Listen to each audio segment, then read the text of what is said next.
Hello everybody, Cam Vandersloot here. Today is December 13th, 2022. Christmas is just around the corner. New Year's coming right after that. We will be hot into 2023 right before we know it. Now, being that we're basically halfway through the month of December, I know that a lot of people are kind of checked out from work and looking forward to 2023. And I would say that the real estate market is kind of following suit. Not something that's new. I think this is something that we see pretty much every year, and I've got the data to back it up. Historically, December and January are often the slowest months in the real estate calendar for new listings and sales numbers in general. Now, that doesn't mean that competition isn't hot or that it's a tough market, etc. It just means that those are the months where we're going to see the least new listings and the least number of sales actually happening, okay? So last night, while my wife and I were watching just a terrible Christmas movie on the W Network, I decided to do a little bit of data gathering and analysis. So I put together a little Excel spreadsheet here to back up what I'm saying, because like I said, we notice a trend every single year. There just seems to be a cliff in the real estate market in December where activity really starts to die off. Obviously, people have other priorities at this time of year, friends, family, social gatherings, etc. There are just other things going on in people's lives that real estate is not front and center. And two, I don't know a lot of people that would want to list their house within 2 weeks of Christmas or New Year's and invite a bunch of strangers into their home to look at their house and potentially negotiate a sale. Does that make sense? I think so. Given the choice, most people would rather wait until the new year to get that going. If they have to sell, they have to sell, but there's not a lot of new listings happening in December, especially the second half of the month, okay? So what I'm gonna do is I'm gonna do a little screen record here, open up our spreadsheet and take you guys through the data that I've compiled that I like to look at and kind of determine some trends that are, I think, interesting when looking at the data for the month of December. So what I've done, this is the past 10 years worth of data going back to 2012. We can see that at the top here, and it goes all the way over to 2022 where we are right now. Granted, we're only partway through the month, so there's not a full data set here, but there's some interesting stuff that I'm noticing. Okay, so what I did is I wanted to break down the number of sales based on the time of the month. Okay, so on the left-hand column here, I broke it down. I went back through the data on MLS. We have access to data, for a very long time.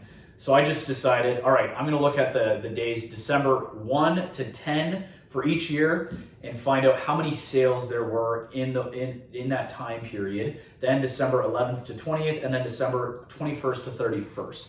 And there's an undeniable trend here, okay? Once we get into that last third of the month, December 21 to December 31, far fewer sales happen. So on average, and then what I did here is I just broke this down as a percentage of the total sales for the month so that you could get an idea of what percentage of sales are happening at what time of the month, okay? So, like I said, undeniable trend here. What I noticed is the first 2/3 of the month, there's often a very even split between those two sections. And then the last third of the month, about 20% of the total sales for that month will happen. So half as many sales in the last third of the month compared to the first 2/3 of the month. I hope that makes sense. If you look at the data here going across, you can see, in 2012, of the 242 sales that happened,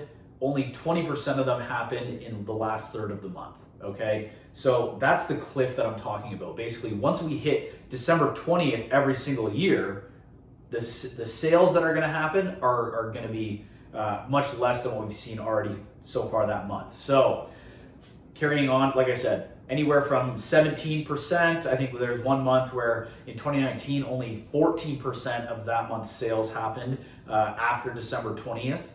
And then continuing on, like I said, We don't have a full set for data for 2022 yet, but the average for the last third of the month is 20.15%, okay?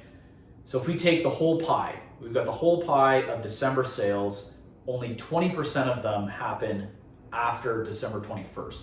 That's not a lot, right? If we were in a normal month, you'd have 30%, 33% of the sales are gonna happen in a third of the month. So basically, we're sitting here at December 13th. We have basically a week until the real estate market goes into hibernation mode, okay? So the last thing there are a few more things that I looked at here. Total number of sales for the month of December, going back to 2012. And that number has been somewhat on the rise since that year, right? The numbers just continue to increase all the way up to 2020, where we had 400 sales in the month of December. Now, in a busy spring month, we might see 1,100, 1,200 sales in the month of May or June. So again, that's why I'm saying December's a typically slow month.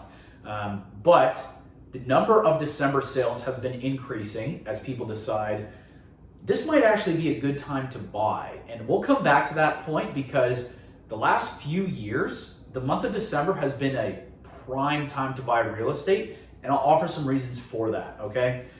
The next thing that I looked at was how many new listings came to market in the month of December, again, for the last 10 years. This was very, very interesting, especially as we got to the more recent years. So, we're averaging, actually, I guess we can average that up right now.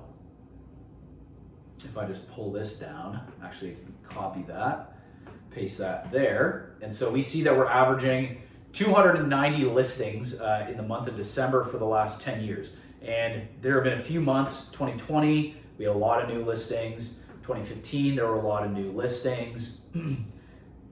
Here's the really interesting thing.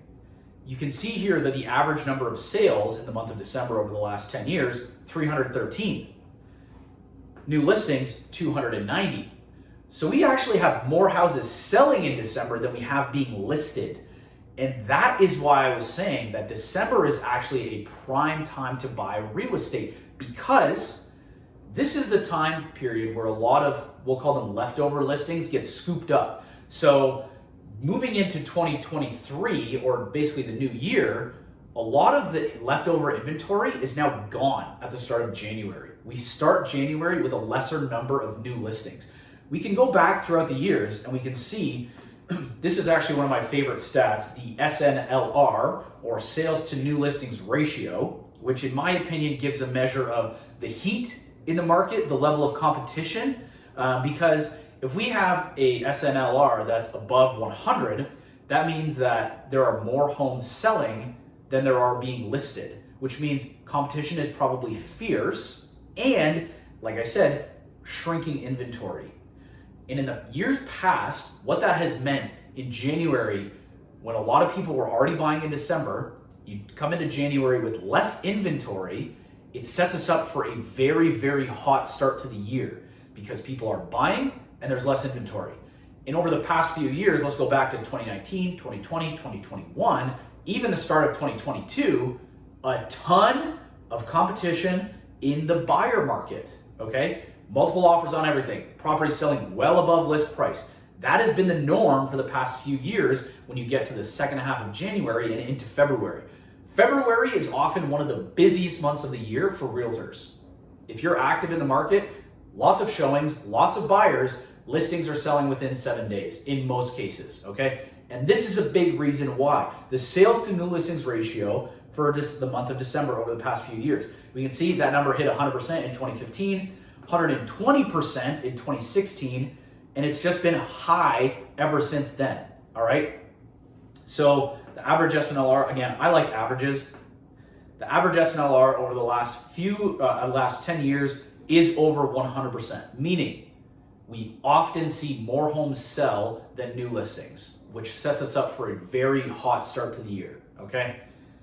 Again, this stuff is fascinating to me. I love stats. I love looking at numbers. I like identifying trends and seeing what the real estate market offers. And the thing that really spawned this is I know a lot of people right now are talking about, well, I'm going to wait till next year. I'm not going to do anything this month. And already we're kind of seeing that this is going to be a very, very slow December compared to past averages. I looked at that first segment, December 1 to December 10 of this month so far this year, and we're only at 82 sales. And if we go off of the previous 10 years averages, that means we're going to see about 200 sales for the month of December, which would be a 10-year low, about 113 sales less than the 10-year average, which is quite a bit. Again, that's not crazy compared to where we've been over the past 3-4 months, right? Listings have been about in line with 5-year, 10-year averages. Sales have been lagging considerably behind 5 and 10-year averages for the past 3 or 4 months. So this is not anything new for this year, and I think we all understand why. But if we see, again, more homes sell than new homes listed, we could be setting ourselves up again for a very hot start to the year, okay? If you have questions, if you want a copy of this spreadsheet, if you have questions about this spreadsheet, message me, call me. I love talking data. Again, I just did this for fun last night because the movie was bad. I think this gives a lot of insight into the market, the mentality, both on the buyer side and the listing side for the month of December, historically, and for what our expectations might be moving into 2023.